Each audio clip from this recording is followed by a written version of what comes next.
Ainda me lembro da ardência do antissético, da luz fluorescente forte no teto e do eco da voz do meu pai quando ele desligou na minha cara. Por que você está fazendo tanto barulho? Você não está morrendo. Não ligue em pânico. A Claire precisa de apoio urgentemente agora. Eu estava deitada em uma maca no pronto-socorro, sangrando, com dificuldade para respirar depois de um acidente de carro. Minha perna parecia quebrada. Minhas costelas gritavam. Mas nada disso doía tanto quanto a fratura no meu peito aquela que ele causou. O homem que deveria me proteger me deixou ali sozinha porque minha irmã estava tendo um colapso por causa de uma entrevista de emprego que não deu certo. Quando ele finalmente apareceu, horas depois, a expressão no rosto dele disse tudo. Ele não fazia ideia de quem eu havia me tornado na ausência dele. E com certeza não esperava o que eu estava prestes a fazer. O acidente aconteceu num piscar de olhos, pneus cantando, vidro estourando e, depois, silêncio. Quando voltei a mim, não conseguia mover a perna. Tinha gosto de sangue na boca e percebi que estava sendo colocada em uma maca. Os paramédicos falavam rápido, mas com calma. Temos pulso, fratura exposta e possível hemorragia interna. Vamos nessa. Fui entrando e saindo de consciência durante o trajeto até o hospital. Quando abri os olhos de novo, estava sob uma luz fluorescente, tremendo, coberta por um cobertor fino e áspero. Uma enfermeira falou comigo gentil, mas apressada perguntando se eu conseguia mexer os dedos dos pés. Eu mal consegui. Então peguei meu celular. A tela estava toda rachada. Como eu. Deslizei até o número que sempre significou ajuda, pai. Meu contato de emergência. A primeira ligação caiu na caixa postal. A segunda chamou e desligou. Na terceira, ele atendeu. Sua voz veio cortante, já irritada. Estela, o que foi? Tô no meio de uma situação. A Claire tá tendo um momento. Pisquei para o teto, engolindo o gosto de ferro na garganta. Pai, eu tô na emergência. Sofri um acidente de carro. Acho que quebrei a perna. Ele me cortou. Você tá morrendo?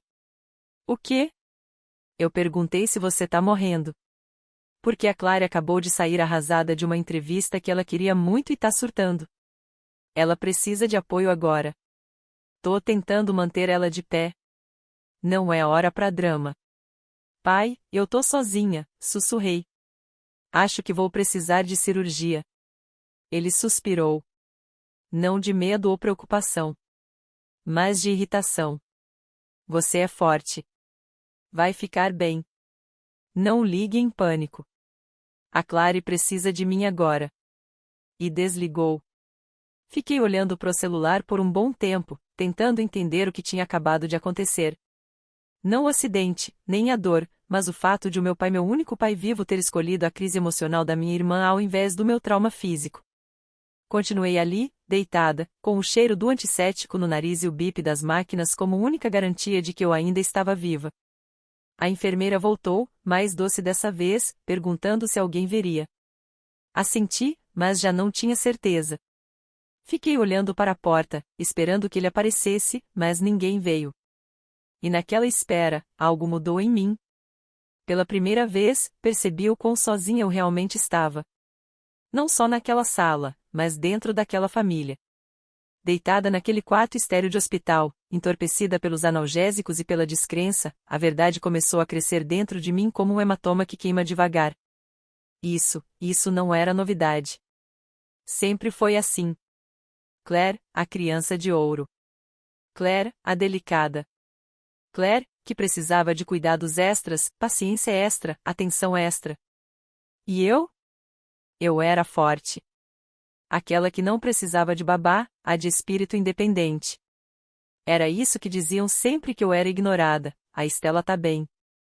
Vamos focar na Claire. Ela é mais sensível. Lembrei dos meus aniversários, jantares calmos, discretos enquanto os dela eram festas no quintal, com luzes de Natal e bolos de 3 andares. Lembrei da minha formatura do ensino médio, da qual meu pai não participou porque Claire teve uma crise por causa de uma nota B numa prova final. Ele só disse: "Você entende, né?" Ela realmente precisava de mim naquele dia. E eu entendi. Por anos, repeti isso para mim mesma. Mesmo na faculdade, quando tive que trabalhar em 2 empregos para pagar a mensalidade, ele mandava dinheiro do aluguel para Claire e ainda comprava um laptop novo para ela, porque o antigo estava deixando ela ansiosa. Quando comentei que o meu mal funcionava, ele sugeriu que eu economizasse ou procurasse um usado no Craigslist. O padrão era constante. Às vezes tão sutil que eu mesma me convencia de que era coisa da minha cabeça. Mas deitada naquela cama de hospital, olhando pro teto branco e sem vida, eu soube que nunca foi coisa da minha cabeça. Lembrei da vez em que Claire bebeu demais e bateu o carro do nosso pai na cerca do vizinho. Ele chamou de a experiência de aprendizado. Mas quando esqueci de encher o tanque antes de devolver o carro, levei um sermão de 1 hora sobre responsabilidade e respeito. Claire sempre foi a emotiva, a criativa. Mudou de curso 3 vezes, de cidade 2, foi reprovada em estágios, e todas as vezes ele estava lá, com abraços, dinheiro, discursos de incentivo. E eu? Consegui um emprego estável, paguei minhas contas, me mantive longe de encrenca e, de alguma forma, isso me tornava menos digna da atenção dele. Porque eu não precisava dele. Até agora. Até o dia em que meu carro saiu da pista e eu precisei dele não como provedor, mas como pai. Alguém que apenas aparecesse, sentasse ao meu lado, demonstrasse que se importava. Mas ele não apareceu. Escolheu Claire. De novo. Sempre ela, pedia e recebia. Eu suportava e era esquecida. Mesmo quando eu estava ali, numa maca de hospital, enquanto os médicos falavam em hemorragia interna e cirurgia, eu pensava em todas as vezes em que tentei justificar, ele só se preocupa mais com ela porque ela está passando por dificuldades. Mas ali, naquele momento, percebi algo muito mais duro, ele nunca me enxergou de verdade. Ele só via o quanto eu aguentava e presumiu que eu aguentaria tudo, sozinha. Naquela noite, com o corpo quebrado e o coração recém-partido, deixei a negação cair. A névoa se dissipou, e no lugar dela cresceu algo mais frio, mais claro. Aquilo não era amor. Era negligência disfarçada de expectativa. Eu costumava acreditar que, se eu trabalhasse duro bastante, ficasse quieta, me esforçasse, um dia eu ganharia o amor dele. Não só a aprovação, amor de verdade. Mas o amor dele sempre foi condicional. Se eu conseguisse, era o mínimo esperado. Se Claire tentasse, era exaltada. Quando eu tirava só nota A, ele olhava meu boletim, balançava a cabeça e dizia, ótimo. É assim que tem que ser. Mas quando Claire passava em uma matéria que quase reprovou, ele a levava para jantar, postava no Facebook, contava ao mundo o quanto ela era resiliente. Aprendi cedo que competência não é celebrada, é explorada. Ele contava comigo para tudo, ajudar nas tarefas de casa, pagar as contas quando viajava, manter tudo funcionando quando o caos batia a porta. Enquanto isso, Claire flutuava pela vida amparada por uma rede de segurança feita das infinitas segundas chances que meu pai tecia para ela. Lembro de uma vez em que ela acumulou quase 2 zeros em dívidas no cartão de crédito. Ele a resgatou, como sempre, e depois me ligou perguntando se eu poderia arcar com as contas da casa por 2 meses, só até tudo voltar ao normal. E eu aceitei. Fiz isso porque, na minha cabeça, era isso que o amor significava, assumir a responsabilidade, ser confiável, dizer sempre, eu entendo. Engolir o ressentimento como se fosse um remédio amargo. Mas, na verdade, eu não entendia. Não de verdade. Não até o dia em que me vi deitada em um leito de hospital, com pontos no corpo, hematomas nos braços e uma dor que latejava por dentro e por fora. E então, meu pai me disse sem hesitar, sem suavizar, que eu estava sendo dramática. Que a entrevista fracassada da Claire era mais urgente que meu acidente. Que eu não estava morrendo, então não deveria ter ligado. Lembro de ficar olhando para a parede depois dessa ligação, tentando digerir a vergonha. O pior nem foi o desprezo. Foi o quanto aquilo soou familiar. Não foi uma traição isolada. Foi o ápice de anos em que só existisse fosse útil, anos desempenhando o papel da filha forte, independente, fácil de lidar. Esse papel virou minha prisão. Fui eu quem os ensinou a me tratar assim, não com palavras, mas com silêncio. Com resistência. Nunca pedindo nada. Sempre recuando para dar espaço a Claire, mesmo quando eu mesma estava sangrando.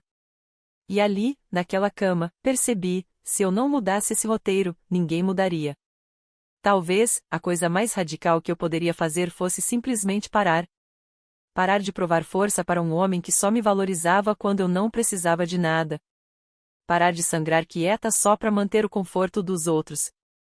Parar de chamar de amor algo que, no fundo, era apenas controle maquiado de afeto. Deitada ali, percebi que não se tratava apenas de um acidente de carro.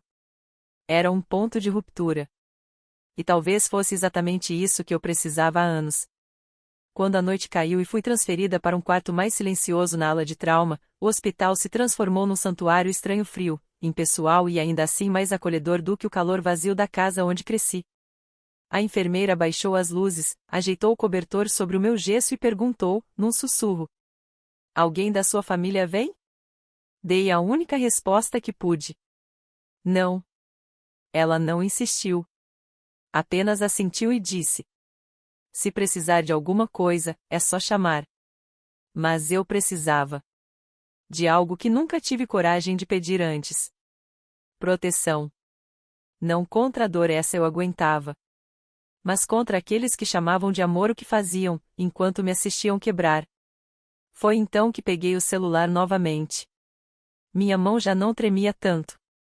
Passei direto pelo contato do meu pai, passei por Clary, e toquei no nome da senhorita Elisa Grant, minha advogada. Eu tinha trabalhado com ela anos atrás numa questão de moradia. Nada grave, mas ela sempre foi competente, calma, gentil. E o mais importante, nunca me olhou como se eu estivesse exagerando. Quando ela atendeu, achei que fosse desabar. Mas me surpreendi. "Elisa, aqui é a Stella. Estou no hospital." Houve uma pausa breve. "Você está segura?" ela perguntou imediatamente. "Fisicamente, sim. Mas, preciso de ajuda." "Ajuda jurídica?" Contei tudo. O acidente. O telefonema. A demissão. Os anos de apoio financeiro que oferecia ao meu pai e à minha irmã. Milhares de reais transferidos discretamente, ao longo de anos, sempre sob o pretexto de que eu era a filha responsável. A voz dela não vacilou. "Entendi. O que você quer fazer?" "Quero cortar a luz", respondi. As palavras saíram como uma confissão, mas soaram como libertação. "Quero garantir que eles não tenham acesso a mais nada meu. Quero revogar tudo, procuração, testamento, contas, tudo." Ela não perguntou por quê. Não precisava. Em vez disso, disse apenas: "Você tem documentação do apoio que deu a eles?" Assenti automaticamente. Sim. Comecei a guardar registros meses atrás, transferências bancárias, e-mails, até mensagens de texto. Eu nem sabia por que tinha começado. Talvez alguma parte silenciosa de mim já soubesse que esse momento chegaria. "Ótimo", disse ela. "Isso vai ajudar. Estarei no hospital amanhã de manhã. Vamos redigir tudo. Você não precisa fazer isso sozinha." E, pela primeira vez em muito tempo, eu acreditei. Quando encerramos a ligação, me afundei nos travesseiros. As máquinas ao meu redor apitavam com firmeza, como uma batida constante dizendo: "Você está viva." Mas não era só isso. Eu não estava mais apenas tentando sobreviver. Eu estava me escolhendo. A garota que sempre ficou em segundo plano. A mulher que sempre engoliu a própria dor para manter os outros confortáveis. Ela havia parado. Parado de provar força para quem só a via como ferramenta. Parado de sangrar calada para sustentar a estabilidade dos outros. E, pela primeira vez, o silêncio ao meu redor não parecia abandono. Parecia espaço. Espaço para respirar. Espaço para recomeçar. Elisa chegou na manhã seguinte, quando a luz do sol começava a escorrer pelas frestas das persianas. Usava um terninho azul marinho impecável, cabelo preso com firmeza, pasta na mão. Uma presença tranquila, sólida clareza em meio à névoa de máquinas apitando e cheiro de antisséptico. "Bom dia, Stella", disse ela com um sorriso discreto. "Vamos trabalhar." Puxou uma cadeira, abriu o laptop, enquanto eu destravava o celular e entregava o pendrive que havia guardado na mala. Ele continha meses de registros silenciosos, pastas organizadas com extratos bancários, capturas de tela, comprovantes do PayPal, e-mails, mensagens de texto. Eu nem tinha noção do quanto havia guardado. Mas agora, vendo tudo junto, era esmagador. Transferência após transferência. R$ 300 aqui. R$ 600 ali. Repetidas vezes. E pela primeira vez, tudo aquilo não era mais invisível. Era a prova. E era o começo do fim daquela versão da história. Cheque de $1.000, com a linha de memorando, copagamento da terapia da Clary. Aluguel. Compras. Concertos. Resgates. A maior parte do dinheiro nem sequer era pedida com educação. Chegava como expectativa, como obrigação disfarçada de pedido, revestida de culpa. A Clary está passando por uma fase difícil de novo. Você pode ajudar? Não quero que ela volte a morar comigo. Será que você consegue pagar a parcela do carro dela esse mês? Só até ela se estabilizar. Só que Clary nunca se estabilizou. E eu nunca parei de pagar. Os dedos de Elisa dançavam rapidamente sobre o teclado enquanto ela organizava totais, cruzava mensagens, comparava solicitações com transferências. Quando virou a tela para mim, o número na parte inferior me deu um nó no estômago, quase 6 dígitos. Em apenas 5 anos. Aquilo podia ter sido a entrada de uma casa. Meus empréstimos estudantis quitados. Um negócio próprio. Uma rede de segurança para mim mesma. Mas em vez disso, era o rastro silencioso do meu autoapagamento, tudo que eu sacrifiquei para manter a paz. Elisa me lançou um olhar firme. Isso não é só generosidade, Stella. É um padrão de dependência financeira. E, considerando o teor emocional dessas mensagens, chega perto da coerção. Engoli em seco. Eu pareço tola? Não respondeu ela, com clareza. Você parece alguém que foi condicionada a acreditar que amor se conquista com sacrifício. Aquela frase me atingiu fundo. Porque era exatamente isso. Cada vez que eu dizia sim, cada vez que bancava a salvadora, eu não estava só evitando conflitos. Eu estava tentando me conectar. Tentando ser vista. Achando que, talvez desta vez, meu pai agradeceria. Que, quem sabe, Clary demonstraria alguma gratidão. Que, talvez, enfim, eu importasse. Mas tudo o que eles aprenderam foi que eu nunca diria não. Até agora. Elisa me guiou nos próximos passos, revogamos a procuração geral que eu havia dado ao meu pai anos atrás por precaução, ingenuidade ou esperança. Removemos ele e Clary como beneficiários do meu testamento. Atualizamos o acesso às minhas contas bancárias. Eu cuido das notificações, disse ela. Vai ser delicado, mas vamos manter tudo legal e organizado. Assenti. Também recomendo criar um fundo fiduciário só para você, acrescentou Elisa. Você não está só rompendo com eles. Está assumindo sua autonomia legal e emocional. Enquanto eu assinava os documentos, Elisa continuava firme. E eu sentia uma dor que nada tinha a ver com meu corpo quebrado. Era uma dor mais funda. A dor de abrir mão da versão de mim que sempre acreditou. A filha que esperou, a cada novo erro, que talvez dessa vez ele aparecesse. A irmã que achava que, se doasse o suficiente, Clary mudaria. Mas conforme a última assinatura secava no papel, aquela dor deu lugar a outra coisa. Uma firmeza. Uma certeza. Eu não estava mais esperando permissão. Não estava mais implorando por amor. Eu estava traçando um limite. Não por raiva. Mas por sobrevivência. O quarto do hospital mergulhava num silêncio estranho no fim da tarde. O soro pingava ao meu lado num ritmo constante. Minha perna latejava sob camadas de gás e gesso, mas a dor parecia distante, ofuscada pelas batidas do meu próprio coração enquanto esperava. Eles estavam vindo. O hospital finalmente havia conseguido falar com meu pai depois que o coloquei como contato de emergência. Eu não esperava que ele chegasse imediatamente, mas Elisa, sempre previsora, permaneceu ao meu lado caso algo acontecesse. Acho que eles virão quando acharem que podem fazer uma cena, disse ela, serena como sempre. Eles não estão acostumados a serem excluídos. Ela estava certa. Às 16h47, a porta se abriu. Meu pai entrou primeiro. Parecia ter corrido, ou queria parecer que tinha. A gravata frouxa, o rosto tentando expressar preocupação, algo que só enganaria quem não o conhecesse bem. Clary vinha logo atrás. Óculos escuros enormes apoiados sobre a cabeça, a expressão entre aborrecida e ferida. Orgulho machucado. Mas então, os olhos dela pousaram em Elisa. E, num segundo, todo o calor desapareceu. Quem é ela? Perguntou meu pai, apontando para Elisa com a sutileza de um trem descarrilado. Elisa se levantou com calma. Boa noite. Sou Elisa Grant, advogada da Stella. Os lábios de Clary se curvaram com deboche. Advogada? Ah, fala sério. Endireitei-me um pouco na cama, uma pontada aguda na lateral do corpo. Sente-se, se quiser conversar, ou vá embora. A escolha é sua. A mandíbula do meu pai se contraiu.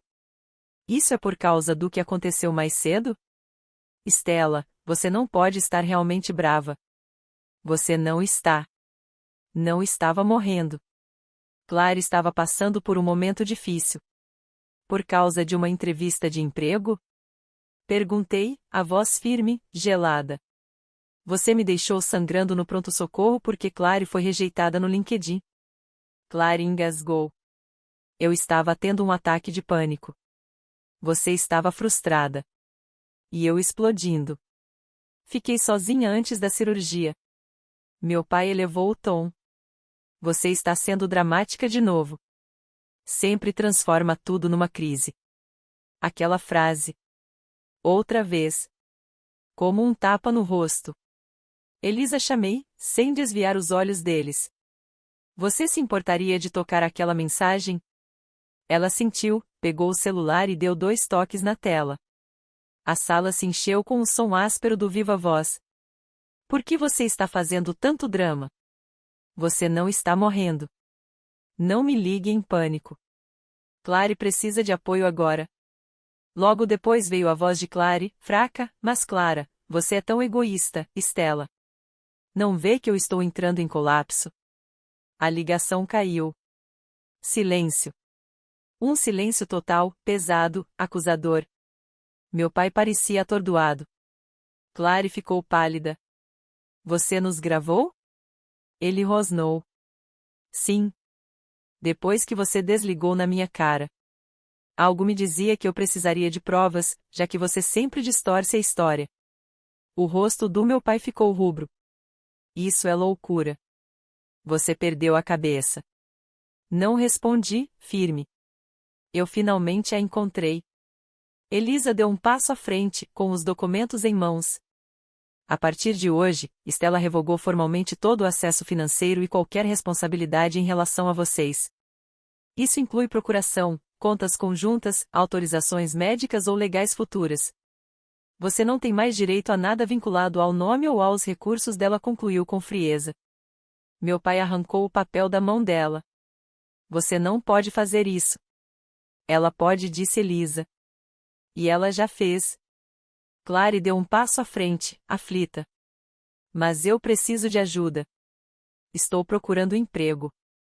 Não posso voltar para casa da mamãe. Isso não é mais problema, eu respondi com voz de aço. Você teve anos de cordas jogadas. Agora quem sangrou fui eu, e mesmo assim, você fez tudo girar ao seu redor. Nós somos sua família. Gritou meu pai. Não. Vocês são meu sangue.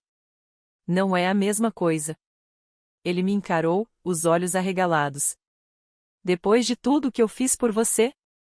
Você me criou para ser responsável, só para poder bancar a irresponsabilidade de vocês. Isso não é amor. É dependência. Eles não responderam. Só ficaram ali, olhando, atordoados, tropeçando nas próprias palavras. Quando Elisa abriu a porta com um gesto silencioso, eles simplesmente saíram da minha vida. Sem desculpas. Sem súplicas. Só o som limpo e frio de uma porta se fechando. O silêncio que restou não era tranquilo. Era denso, como o ar depois da tempestade quando as nuvens ainda não se foram e tudo parece encharcado de consequência. Elisa ficou mais um momento. Organizou os documentos na pasta, fechou com cuidado e me lançou um olhar longo, sem pressa. Eles vão reagir, disse suavemente. Emocionalmente. Talvez até publicamente. Prepare-se para a raiva disfarçada de decepção. Assenti, mesmo com o estômago já se revirando. ChatGPT Said. E ela estava certa. Eles não demoraram. Naquela mesma noite, enquanto eu ainda recebia antibióticos intravenosos e analgésicos, chegou a primeira mensagem da Clary. Não acredito que você fez aquilo com a gente. Você sempre teve inveja. Só queria me humilhar na frente dele. 1 minuto depois. Você não é vítima nenhuma. Só gosta de bancar uma quando isso te traz simpatia. Depois foi meu pai. Isso é uma traição, depois de tudo que fiz por você. Eu paguei seu aparelho, seu acampamento de verão, sua infância inteira e é assim que você me retribui? Cada mensagem arrancava um pedaço da casca que eu tentava construir. Mas eu não respondia. Elisa havia dito. O silêncio é poder. Deixe seu advogado falar por você. Deixe seus limites falarem mais alto do que qualquer resposta. Então, silenciei os números deles. Deixei o telefone vibrar até perder a importância. Mas não parou ali. 2 dias após minha alta, ainda mancando com as muletas, abri o Facebook e vi uma postagem vaga do meu pai. Às vezes, quem mais amamos é quem mais nos fere. Especialmente quando esquecem de onde vieram. Vieram dezenas de comentários com pena. Tia Lohane comentou, cheia de veneno passivo. Criamos nossos filhos melhor do que isso. Lealdade é tudo. Eu não respondi. Mas o que mais me pegou não foi a campanha de difamação. Foi quem permaneceu em silêncio e quem não. Meu primo Jules, que eu não via desde um churrasco de família há 3 anos, me mandou uma mensagem privada. Ei, só queria que você soubesse que eu acredito em você. Eu vi como eles te tratavam. Clary sempre foi a tempestade, e esperavam que você fosse o guarda-chuva. Isso nunca foi justo. Chorei mais com aquela mensagem do que em qualquer momento no hospital. Porque, finalmente, alguém me enxergou de verdade sem que eu precisasse explicar. Depois veio a Emily, do trabalho, que deixou compras na minha porta sem dizer nada. E a Nora, minha amiga, que mandou. Você não deve sua sobrevivência a ninguém. Pouco a pouco, percebi que não estava sozinha. As pessoas que realmente se importavam não precisavam de explicações nem justificativas. Elas não chamavam minha dor de drama, nem me envolviam em falsas nostalgias. Elas apenas apareciam. E, devagar, eu comecei a aparecer para mim também. Voltei para a terapia. Falei. Falei de verdade. Não para defender meu passado, mas para entender por que eu permaneci tanto tempo em um sistema que se alimentava do meu silêncio. Meu terapeuta disse algo que nunca vou esquecer. Você não era amada por quem você era. Era recompensada pelo que entregava. Isso não é amor. Isso é transação. E isso me atingiu como toda verdade atinge de forma súbita, aguda e libertadora. Comecei a recuperar mais do que minhas finanças. Recuperei minha identidade. Abri uma conta poupança só para mim. Atualizei meus contatos de emergência. Bloqueei Clary e meu pai de todas as plataformas. Não foi a raiva que me guiou. Foi a paz. A paz que chega depois de uma tempestade forte o bastante para arrancar tudo que nunca teve raiz. Meses se passaram. Minha perna se recuperou aos poucos.